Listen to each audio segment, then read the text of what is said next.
Hello learners, welcome to my channel Gurukul of Excellence. I am your mentor Rambai Yadav.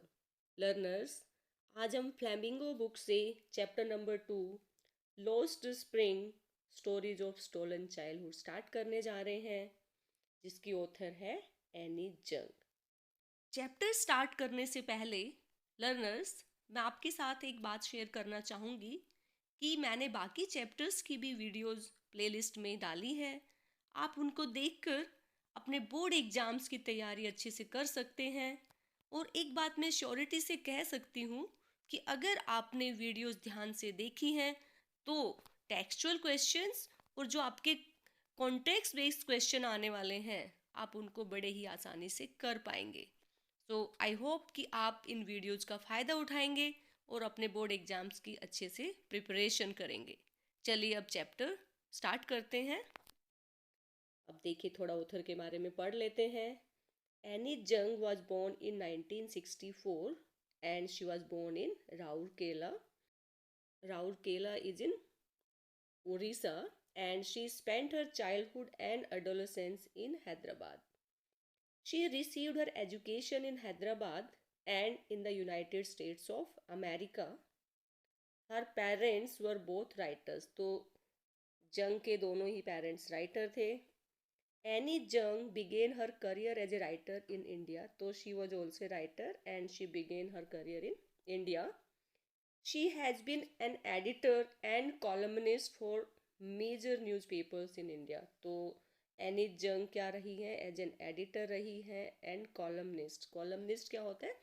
जो newspapers में कोई column लिखते हैं, that is called columnist. तो यहाँ के मेजर न्यूज़पेपर्स की और अब्रॉड की, इंडियन अब्रॉड दोनों जगह एडिटर एंड कॉलमनिस्ट रही है। And has authored several books, और उन्होंने काफ़ी सारी बुक्स भी लिखी हैं। The following is an excerpt from her book title lost spring stories of stolen childhood. जो ये एक्सर्प्ट है, ये जो छोटा सा पार्ट जो हमारा चैप्टर दे रखा है, ये उनकी जो बुक है जिसका टाइटल है lost spring stories of stolen childhood से छोटा सा हिस्सा लिया गया है। Here she analyzes the grinding poverty and traditions which condemn these children to a life of exploitation. तो यहाँ पे वो क्या एनालाइज करती है कि जो एक्सट्रीम पॉवर्टी होती है और जो ट्रेडिशंस है जिसकी वजह से ये जो बच्चे हैं उनको एक एक्सप्लॉयटेशन की लाइफ जीने पे मजबूर किया गया है। तो बेसिकली इस चैप्टर में क्या है? इस चैप्टर में दो बच्चों की कहानियां हैं जिनका, देखिए आप टाइटल से ही समझ जाएंगे, टाइटल है lost spring stories of stolen childhood की, यानी कि इन बच्चों का चाइल्डहुड लॉस्ट हो गया है और चाइल्डहुड को स्प्रिंग के साथ कंपेयर किया गया है। हमने देखा है कि spring one of the best season होता है, इसी तरह लाइफ की बेस्ट जो एज होती है दैट इज चाइल्डहुड, और इन बच्चों ने अपना चाइल्डहुड खो दिया है। किस वजह से? जिसका मेन कारण है पॉवर्टी। देखते हैं कि पॉवर्टी की वजह से ये बच्चे स्कूल में ना जाके बचपन में खिलखिला के हंसने की बजाय ये लोग घरों में काम करते हैं या रैग पिकिंग करते हैं, और इनकी ज़िंदगी एक तरह से उनके ऊपर बोझ बनने वाली है, क्योंकि हमें पता है एक अच्छा चाइल्डहुड ही एक अच्छे फ्यूचर का निर्माण कर सकता है। अगर बच्चे का चाइल्डहुड अच्छा है, उसको प्रॉपर एजुकेशन दी जाती है, तो we expect that the child will grow a lot in his life. लेकिन इसके विपरीत इन बच्चों की लाइफ तो टोटली डिफरेंट है। चलिए पहले फर्स्ट पार्ट पढ़ते हैं, then after that will do second part. Sometimes I find a rupee in the garbage. देखिए ये स्टेटमेंट है एक बच्चे की जिसका नाम है साहिब, और उस स्टेटमेंट के बेस पे ये पूरा पार्ट फर्स्ट वन है कि आप देखिए कि sometimes I find a rupee in the garbage, कि यानी कि ये बच्चा अपना जो दिन कैसे स्पेंड करता है गार्बेज कलेक्ट करने में, और कभी कभी उसको 1 रुपया भी मिल जाता है। तो आप समझ सकते हैं कि जब रुपया गार्बेज में मिलता होगा तो बच्चा कितना एक्साइटेड होगा, वो और गार्बेज को ढूंढेगा कि कहीं और रुपया मिले, मुझे कुछ और पैसे मिल जाए। तो देखते हैं क्या होता है साहिब की ज़िंदगी का, उसके बारे में हम जानते हैं। Let's see. Why do you do this? I asked Sahib, whom I encounter every morning. तो अब नैरेटर ये क्वेश्चन पूछती है साहिब से जिससे कि वो रोज मिलती है। क्या क्वेश्चन है? Y do you do this? क्योंकि देखिए साहिब यहाँ पे क्या है कि वो गार्बेज चुन रहा है, गार्बेज में से कुछ ढूंढ रहा है, तो उससे ये क्वेश्चन पूछती है narrator, Y do you do this? whom she encountered, आई कौन है यहाँ पे? नैरेटर, एनी जंग। तो वो कहती है जिससे मैं डेली मिलती थी, every morning, scrounging for gold. Scrounging mean searching for gold. Gold देखिए यहाँ पे कूड़े में कोई गोल्ड नहीं डालता है, यहाँ पे जो भी यूजफुल चीजें होती है that is gold for the children. Gold is used in an ironical statement. In actual gold का मतलब गोल्ड नहीं है, यहाँ पर गार्बेज में जो भी यूजफुल चीज़ है जिसकी वजह से ये लोग कुछ पैसा अर्न कर पाते हैं, उसको गोल्ड से कंपेयर किया है। ये एक तरह से सेटायर है, एक तरह से व्यंग है जो ऑथर सोसाइटी की इस सिचुएशन पे कर रही है। और ये वर्ड गोल्ड आगे आपको कई बार यूज होगा, तो it is in the same way. तो scrounging for gold in the garbage dumps of my neighbourhood. तो ये बच्चा डेली मॉर्निंग में गार्बेज में से कुछ भी यूजफुल चीज़ें हैं वो ढूंढने के लिए आता है नैरेटर के नेबरहुड में, और वो उसको कहता है गोल्ड। तो यहाँ पे गोल्ड एक तरह से सिंबॉलिक वर्ड यूज हुआ है। जो भी यूजफुल चीज़ गार्बेज में से वो कलेक्ट कर लेता है that is gold for the child. Sahib left his home long ago. अब साहिब का बैकग्राउंड देखते हैं। साहिब ने अपना घर काफ़ी साल पहले छोड़ दिया था। Set amidst the green fields of Dhaka. तो उसका घर कहाँ था? Amidst the green fields of Dhaka. वो ढाका से है जो कि बांग्लादेश में है। His home is not even a distant memory. और उसको अपने घर की एक डिस्टेंट मेमोरी भी याद नहीं है, यानी उसको अपने घर के बारे में बिल्कुल कुछ याद नहीं है। There were many storms that swept away their fields and homes. His mother tells him. सिर्फ उसकी मदर उसको बताती है कि उनके घर और उनके फील्ड्स कई बार स्टॉर्म्स की वजह से नष्ट हो गए थे, डिस्ट्रॉय हो गए थे। That's why they left. इसी वजह से उनको अपना होम टाउन छोड़ना पड़ा था, अपना नेटिव प्लेस छोड़ना पड़ा। Looking for gold in the big city where he now lives. किस लिए छोड़ा?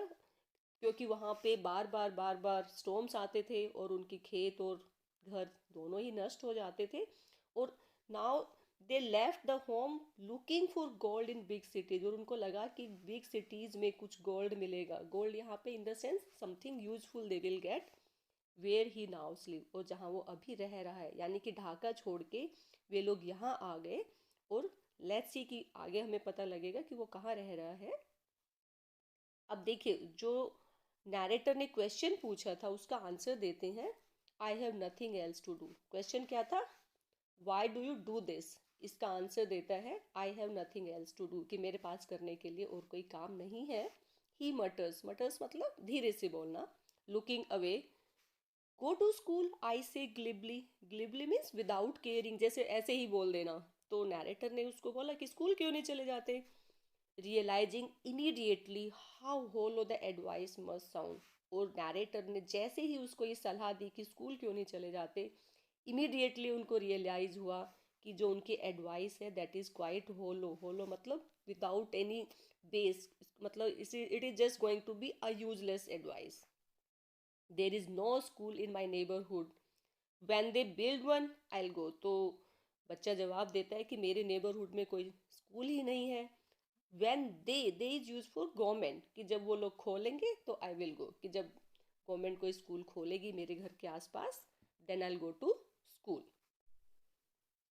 देखिए अब नैरेटर क्या कहती है।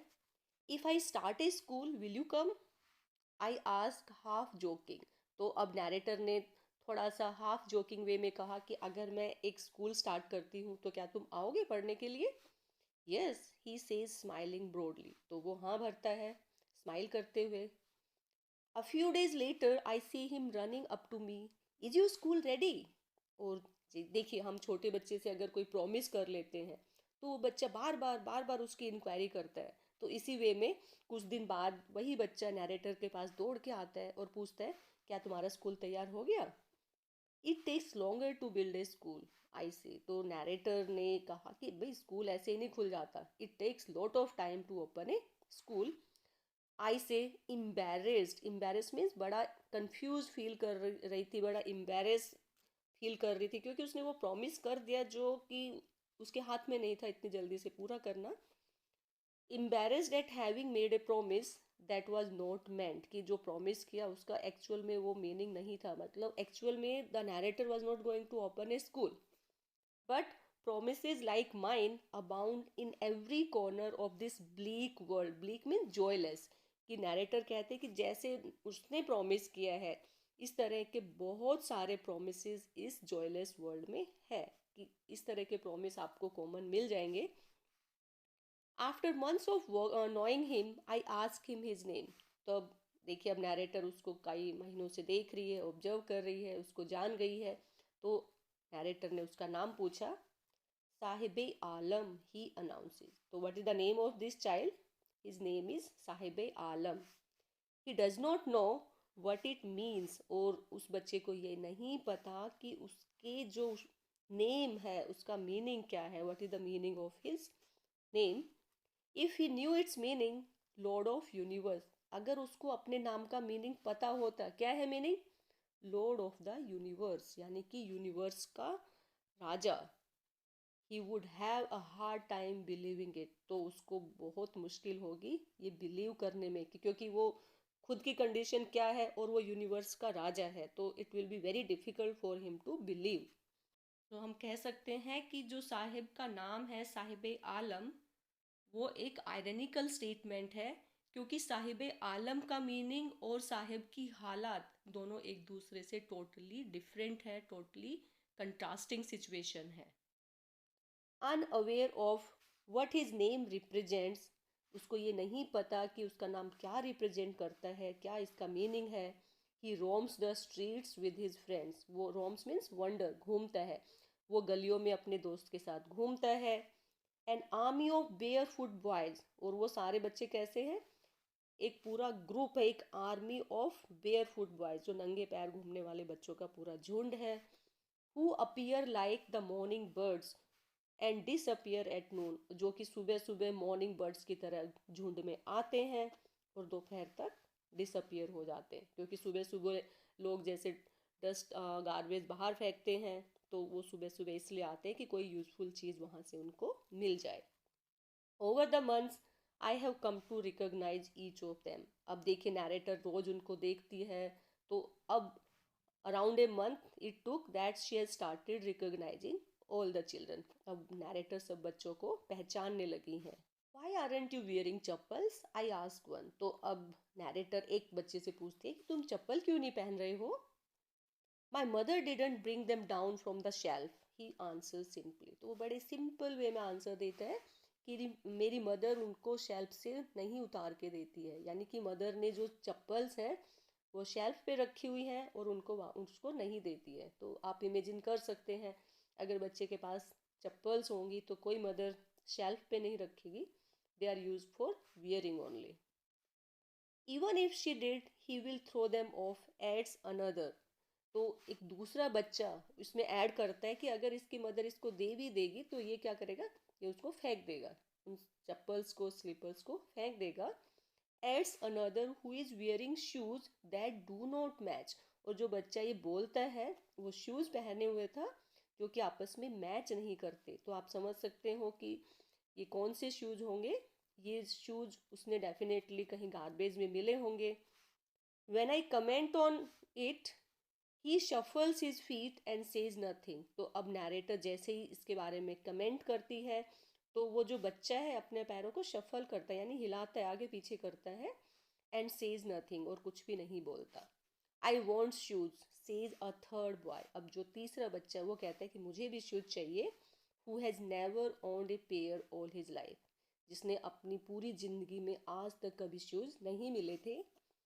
Travelling across the country I have seen children walking barefoot.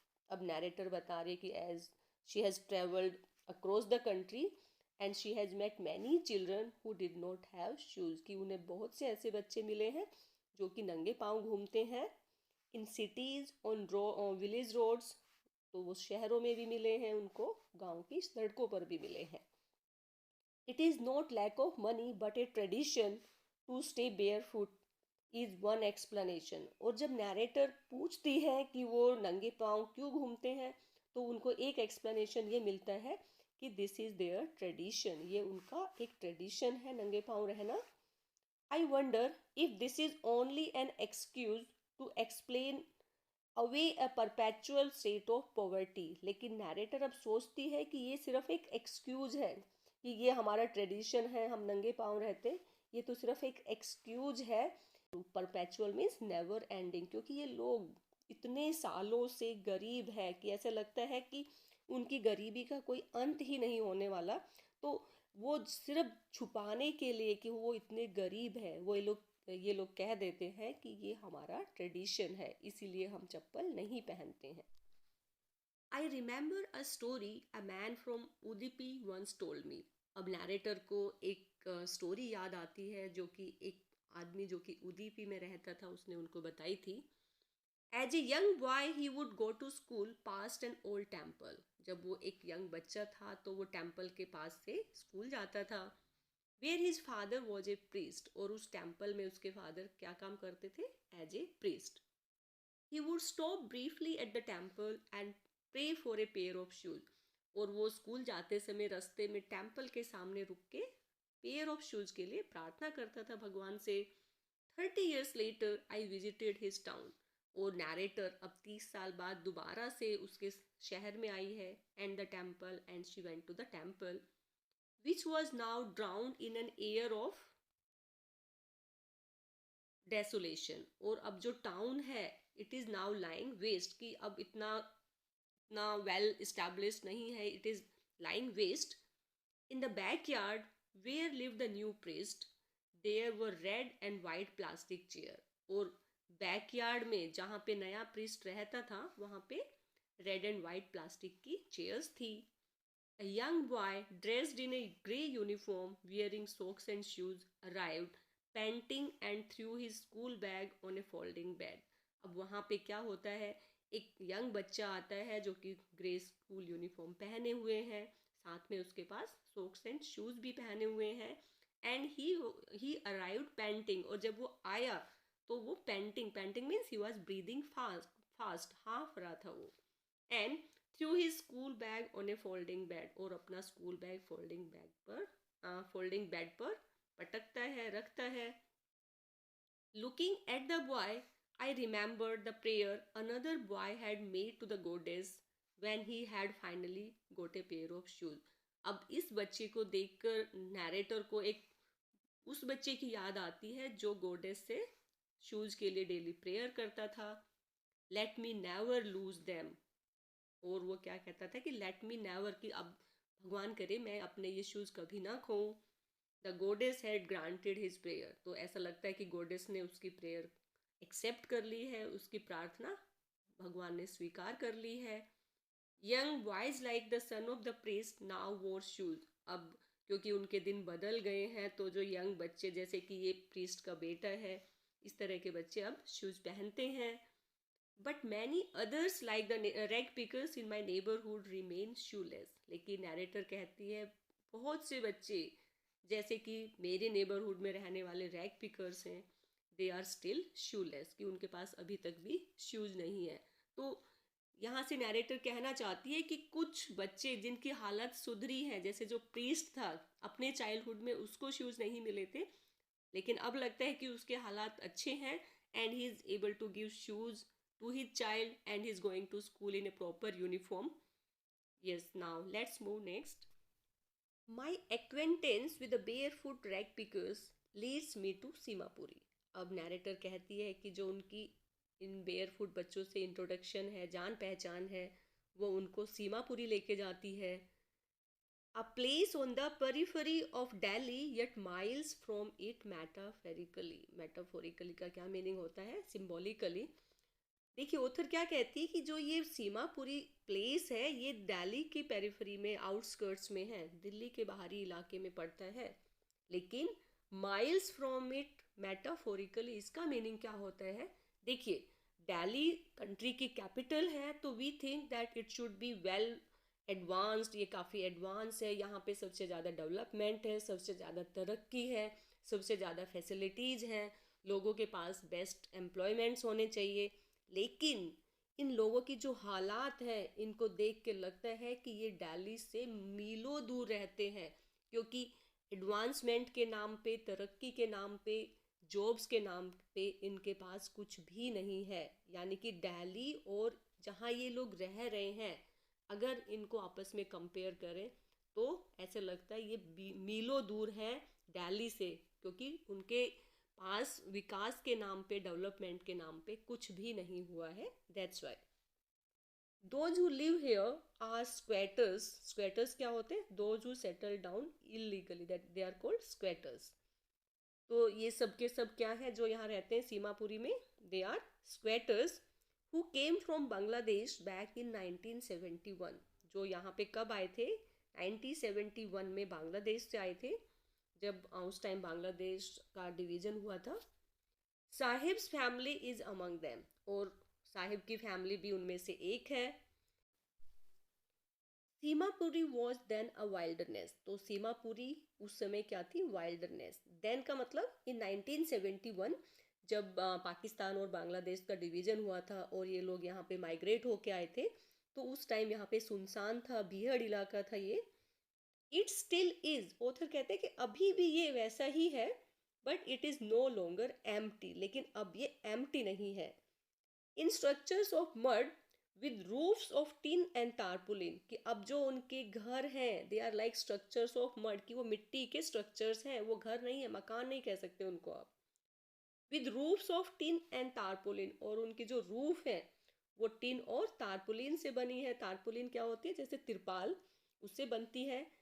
Divide of Swiss, वहाँ पे कोई सीवेज सिस्टम नहीं है, ड्रेनेज ना कोई ड्रेनेज है, और रनिंग वाटर, ना ही पानी की कोई फैसिलिटी है। लिव 10,000 रैग पिकर्स, और इस इलाके में 10,000 रैग पिकर्स रहते हैं। They have lived here for more than 30 years without an identity, और ये लोग यहाँ पे 30 साल तक विदाउट एनी आइडेंटिटी रहे हैं। विदाउट परमिट्स, ना उनके पास कोई परमिट्स है ना परमिशन है, बट विद रेशन कार्ड्स, लेकिन उनके पास रेशन कार्ड्स हैं।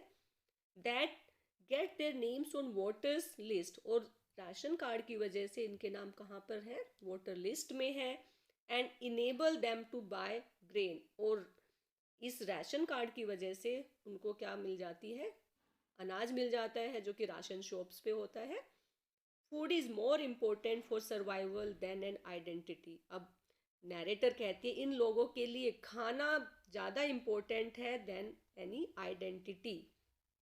If at the end of the day we can feed our families and go to bed without an aching stomach, we would rather live here than in the fields that gave us no grain. तो ये कौन कहती है? Says A group of women in tattered saris. तो एक group of women जो कि tattered sari means फटी पुरानी साड़ी पहने हुए थी, कब ये आंसर देती है? When I ask them why they left their beautiful land of green fields and river, कि क्यों उन्होंने अपनी beautiful land of green fields and rivers को छोड़ दिया, यानी ढाका छोड़ के ये लोग यहाँ क्यों आ गए।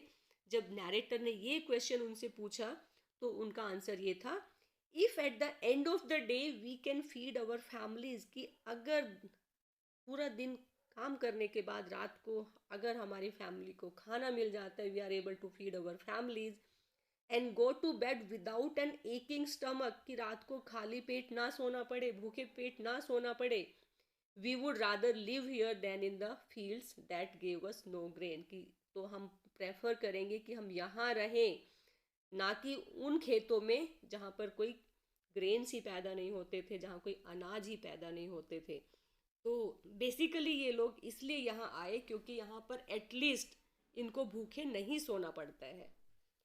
Wherever they find food, they pitch their tents that become transit homes. तो जहाँ भी उनको खाना मिलता है ये अपना टेंट वहीं पे गाड़ देते हैं, और वो क्या बन जाते हैं? उनके transit homes. Transit home means temporary Holmes.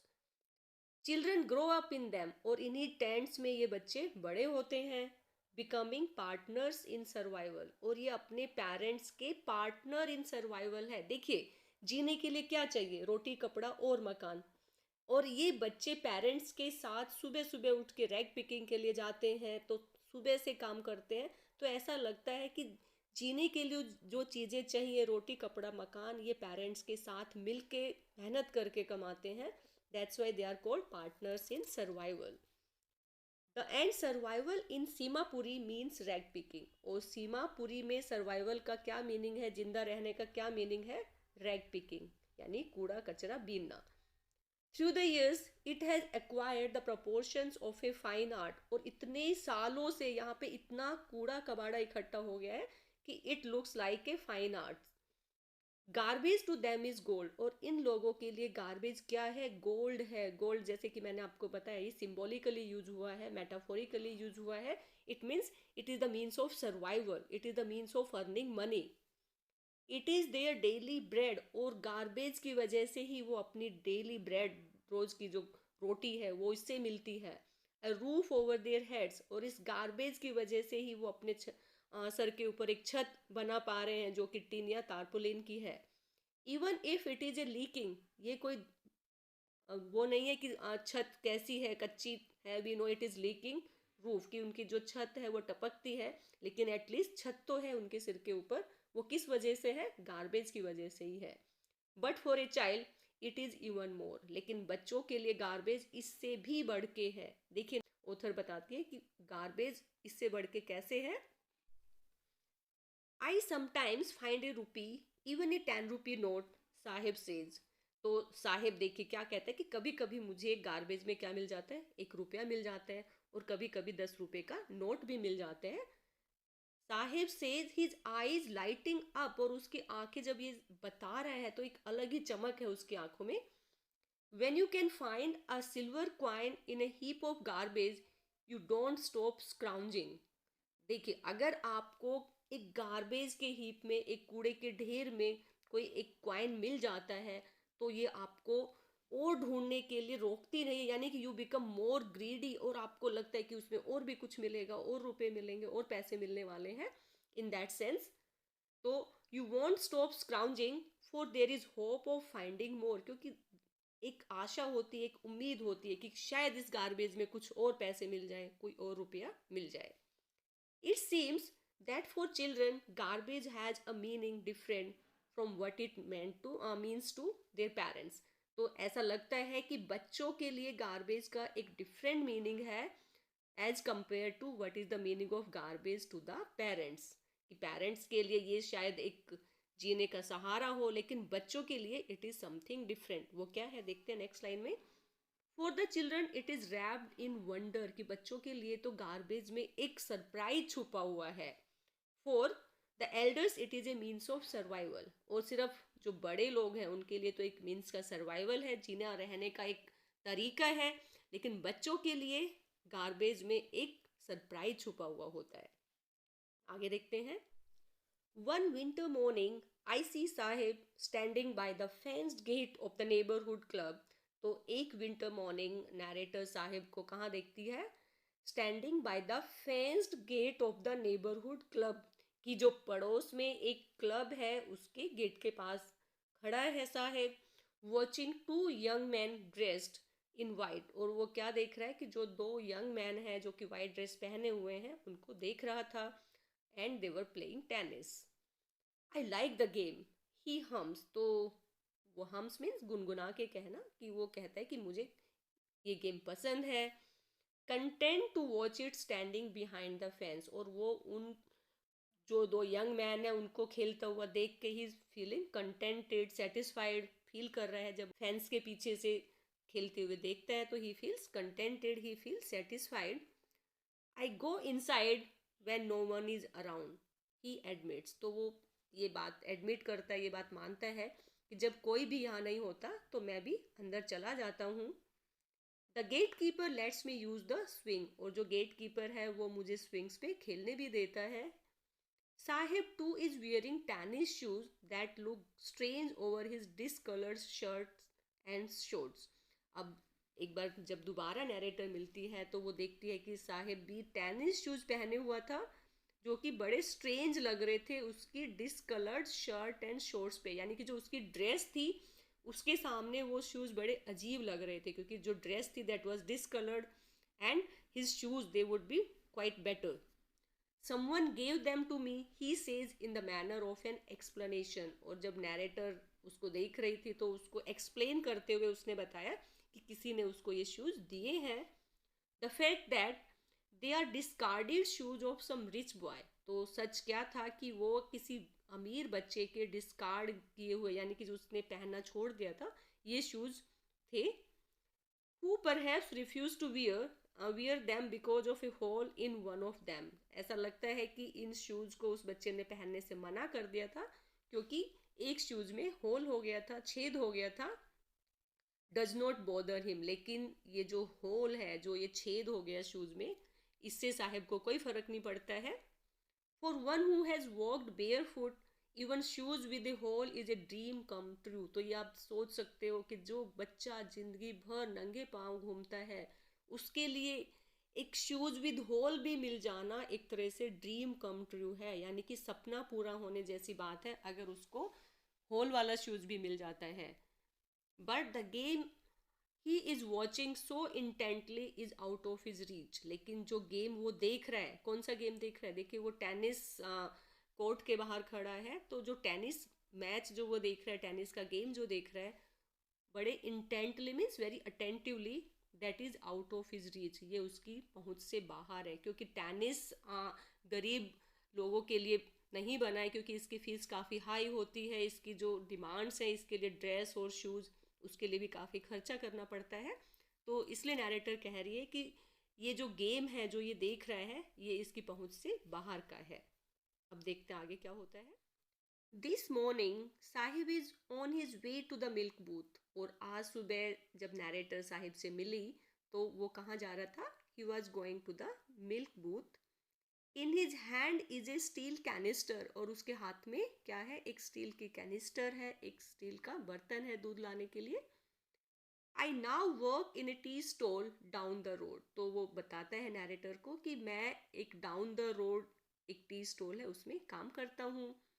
He says pointing in the distance. और वो हाथ से इशारा करके बताता है कि वहाँ पे मैं टी स्टॉल में काम करता हूँ. I am paid 800 rupees and all my meals. और वो बताता है कि वहाँ उसको 800 रुपीज़ और उसको सभी खाने दिए जाते हैं, दिन भर का खाना उसको दिया जाता है. Does he like the job? I ask. अब नैरेटर उससे क्वेश्चन पूछती है कि उसको टी स्टॉल में काम करना पसंद है. His face I see has lost the carefree look. लेकिन नैरेटर ये नोटिस करती है, ये ऑब्जर्व करती है कि साहिब के जो फेस पे केयर फ्री लुक था, जो एक आज़ाद स्वतंत्र दिखने वाला जो चेहरा था, वो अब गायब हो चुकी है. वो उतना खुश नहीं दिख रहा था. The steel canister seems heavier than the plastic bag he would carry so lightly over his shoulders. अब नैरेटर फील करती है जो स्टील कैनिस्टर है वो प्लास्टिक बैग से काफ़ी हैवी नज़र आ रहा था, जिसको प्लास्टिक बैग को जिसको बड़े लाइटली, बड़े आराम से अपने शोल्डर्स पे उठा के ले जाता था.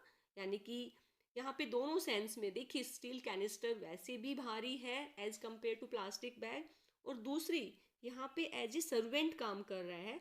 तो जब दूसरों के लिए काम करता है तो इंसान उतना खुशी से नहीं करता जितना वो खुद के लिए करता है. तो दोनों सेंस में this plastic bag is lighter and the canister is heavier than the plastic bag. The canister belongs to the man who owns the tea shop. क्योंकि एक तो सबसे बड़ी बात देखिए, कैनिस्टर किसका है? उस आदमी का जिसकी की टी शॉप है.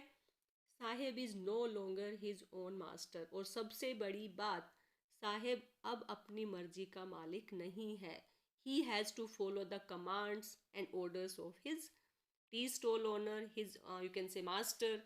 तो इस तरह से हमने देखा कि एक बच्चा जिसने अपना बचपन या तो रैग पिकिंग में गुजारा है या फिर एज ए चाइल्ड लेबर वो किसी टी स्टॉल में काम कर रहा है. तो इस तरह के बहुत से बच्चे हैं हमारी सोसाइटी में, हमने आसपास देखे होंगे, जिनका बचपन इसी तरह से, एक तरह से they have lost their childhood. और बचपन जो कि बेस्ट स्टेज ऑफ लाइफ होती है, उसमें बच्चे को बेस्ट खाना, बेस्ट इन्वायरमेंट, बेस्ट एजुकेशन मिलनी चाहिए। अगर वो नहीं मिलती है तो नेचुरली हम कह सकते हैं he has lost his spring. Spring यहाँ पे चाइल्डहुड का सिंबॉलिक है। तो I think the society and the government should come forward and do something for the upliftment of such children, क्योंकि जब हर बच्चे का विकास होगा तभी हमारे देश का विकास होगा, तभी हमारी सोसाइटी की ग्रोथ होगी। तो लर्नर्स, इस फर्स्ट पार्ट के साथ हम ये चैप्टर ओवर करते हैं। दूसरी वीडियो में मैं सेकेंड पार्ट को शेयर करूँगी। तो अगर आपको एक्सप्लेनेशन पार्ट अच्छा लगा हो तो please like, share and subscribe my channel. Thank you, have a nice day.